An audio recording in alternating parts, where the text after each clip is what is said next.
So are all Adivasis aligned with the Naxal movement?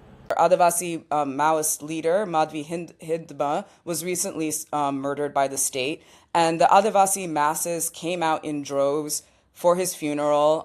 They made songs for him that went viral.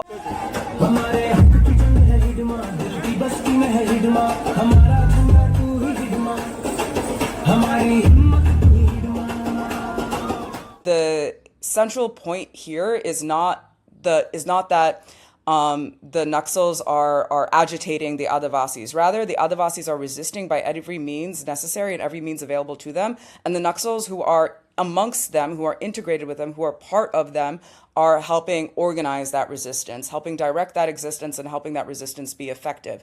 And this idea of like the outside agitators is part of counterinsurgency everywhere. The government has documented hundreds of civilians that have been killed by the militants of this movement. And recently in a speech, Amit Shah blamed quote unquote red terror for the lack of development in Adivasi land and of the Adivasi people. This particular framing is based on the narrative that the Adivasis were just kind of like sitting there peacefully while the mining companies and the government went into their lands, and the Adivasis were just like happy to yield the lands to them until the Naxals came in and started riling them up.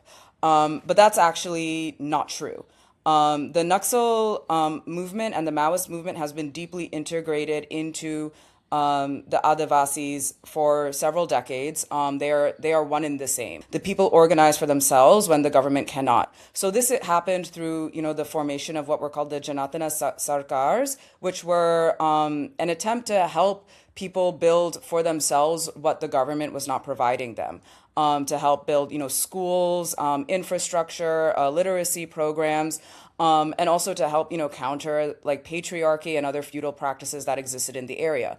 On top of that, the Adivasis have been resisting these incursions into their lands for several decades through a variety of means. Whether that was through peaceful means like sit-ins, or marches, whether that is through legislative means, like through the courts. And at every turn, the Indian state has resisted them, has disobeyed orders by the courts to stay out of their lands. So the Adivasis are resisting because it is a matter of life and death for them. It is a question of survival, and it is a question of maintaining their presence on their homeland that they have had for millennia.